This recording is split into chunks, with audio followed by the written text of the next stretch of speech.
Just caught a baby wombat.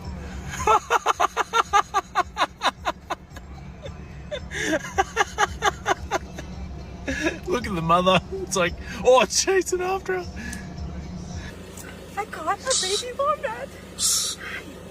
That is Sam Jones. She's a hunting influencer here in America, and she went to Australia and she ended up snatching that joey from its mother and running off to make content with it. She has since deleted the video. Now, I saw that and I was like, no way, she's one of ours. So I tried to figure out who she voted for because everything is political. These people are just bad humans. So I checked her Instagram page. Of course, she's made that private because, well, no shit. I went and checked her Facebook. This is a public, just like you can follow type of Facebook. I couldn't find anything on it, and I was like, let me check X. Found out she had an X account. This is it right here. And I saw this is who she follows. These are hyper red pill content pages. I don't know. You guys just don't give a fuck about anything. You don't care about anyone or anything. You don't care about the planet. You have zero empathy. To rip a joey away from its mother like that, to tote it around for a fucking video? Insane. Australia, you should ban this person from coming ever, ever, ever back into your country, just like you did Candace Owens, because what the fuck was that? Anyways, my name is Mercedes Chandler. Give me a follow or you won't see my face again. Thank you. Goodbye. The American influencer who snatched a baby wombat from its mother has left Australia after Australia's Home Affairs Minister Tony Burke announced that he was reviewing whether it could revoke Sam Jones's visa. And more than 30,000 people signed an online petition demanding she be deported. The BBC understands that she left on her own accord. Ms. Jones, who describes herself as an outdoor enthusiast and hunter, posted a video of her picking up the legally protected species. Her video was met with outrage and has since been deleted. Hi guys, welcome back again to another episode. Thank you so much for clicking where you saw this video. So this is a white American woman who traveled to the Australian and she saw this baby wombat and she took the baby from the mother. Oh my goodness, like I can't make this up. Like that has got a lot of people talking, especially on TikTok, because this is a viral video. Like, how do you feel when your baby is being taken away from you as a mother? If you are a mother watching this video right now, like, how will you feel when someone snatch your newborn baby, or let's say your child? How are you going to feel? This wasn't just funny because it has got a lot of people talking. Well guys, I was able to gather some few clips of video for you which we are going to be checking out together. So you watch them and let me know what are your thoughts, what you think about them in the comment section, and I will be coming back with my commentary. So no further talking, let's dive into it and check it out. I apologize for the quality, but her video has been removed, so you get the quality that you get. This American influencer has been arrested for picking up a baby wombat and taking her away from her mother so that she could hold it for social media. Now, many of you know of my desire to hold every cute animal, and wombats are so adorable that it physically hurts me sometimes. In addition to that, their butt defense system is second to none, and they poop squares, which is just pretty freaking great.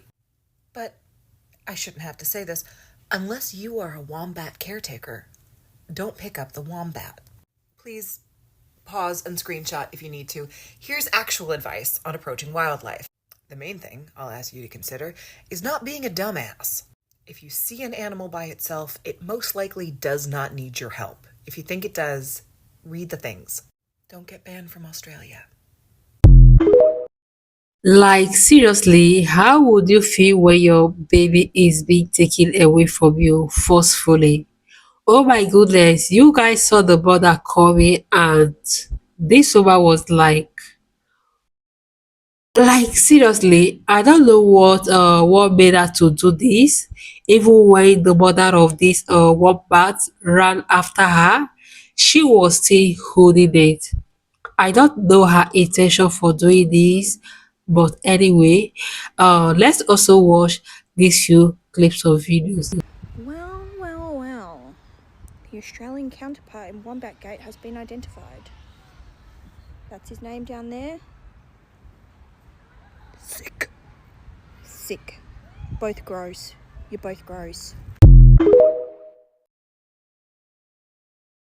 This is just a message to that American influencer that snatched the baby wombat from its mother. I was just wondering, have you thought about trying that on other native Australian animals? For example, the inland taipan snake. Have you thought about snatching the baby snake from its mother? Okay, maybe you should try that and see what reaction that gets. Or better yet, what about the saltwater crocodile? Okay, what have you thought about trying to snatch the baby saltwater crocodile from its mother? Yeah, maybe your boyfriend should record that. And let's see if he's still laughing just as hard when you do that, okay? Let's see if he finds that just as funny, okay? Because I'm sure he might. If he found the wombat situation funny, I can't wait to see his reaction for the crocodile or the snake. Or better yet, why not a redback, okay? Whilst you're there on the outback, you think, you got that far, you might as well try it then, okay? And let's see how much you're laughing then. Disgusting. So we've done it, folks. We've got rid of her. Sam has left the country. The wombat harasser has fled the country in fear. Okay, good riddance to bad rubbish. And Immigration Minister Tony Burke has also cancelled her visa, so she can't come back into the country. So well done, Tony. But we're forgetting, folks, there was two involved. Her boyfriend was filming, he was encouraging her, and he was laughing. He thought it was funny. Let's find out who the boyfriend is. I want to know who the boyfriend is, and let's put the same pressure on him. Let's make him flee the country too, because honestly, mate, whoever you are, there's the door, use it. And I think every Australian will agree with me. Ask any Aussie, they'll tell you. I want to begin by taking responsibility for my actions. What I did was an incredible mistake, and there hasn't been a moment I haven't regretted it. However, there's something much bigger at play here, and it would be a disservice to ignore it. If this situation has proven anything, it's proven that Australians care deeply about their wildlife, and that is something I intensely admire. Every year, however, the Australian government issues permits for the killing of thousands and thousands of wombats across Australia, along with millions of kangaroos.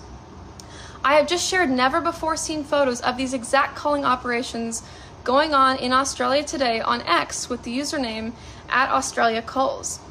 The same government that is calling for my head is the one that spends millions of your tax dollars to mass slaughter native Australian animals, as well as the Snowy River and Kosciuszko brumbies, wild pigs, and numerous deer species, many of whose corpses are left to rot. Whether this is necessary, horrifying, or somewhere in between is for you to decide. However, the hypocrisy is staggering. The Australian government and outrage-fueled media have chosen to make an example of me rather than address the mass killing, poisoning, and trapping of wildlife that happens daily under their watch. Even more disturbing, Prime Minister Anthony Albanese publicly expressed his own desire for harm to come to me. When the highest office in the country signals that this level of hatred is acceptable, it sets a concerning precedent. I do not expect your sympathy, yet consider applying the same momentum used to condemn me towards examining the laws that allow for the legal slaughter of the very species and wombats people so deeply wish to protect. Outrage should not be selective. I embarked into wildlife work and ecology work due to love for the natural world, and I hope to turn this fuel into an opportunity for growth for it. I will learn from this moment and move forward. I accept accountability for my own actions, yet I refuse to be used as a scapegoat for a far greater, far more uncomfortable reality.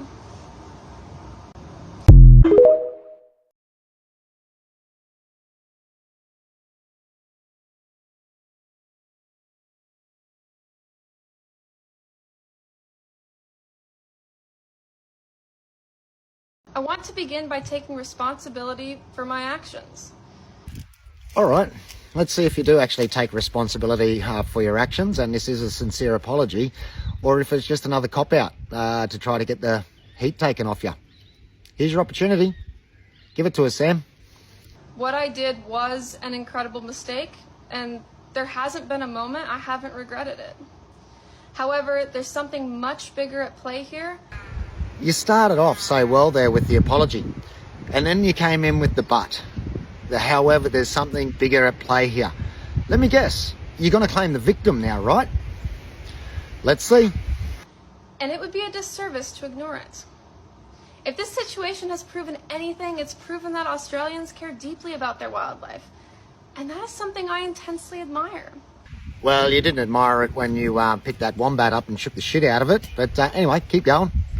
Every year, however, the Australian government issues permits for the killing of thousands and thousands of wombats across Australia, along with millions of kangaroos. Okay, so you're going to try to justify your actions by putting it back on us. Well, it's true, we do cull kangaroos in Australia, and we do put permits to actually eradicate wombats, but it's only under extreme circumstances, okay?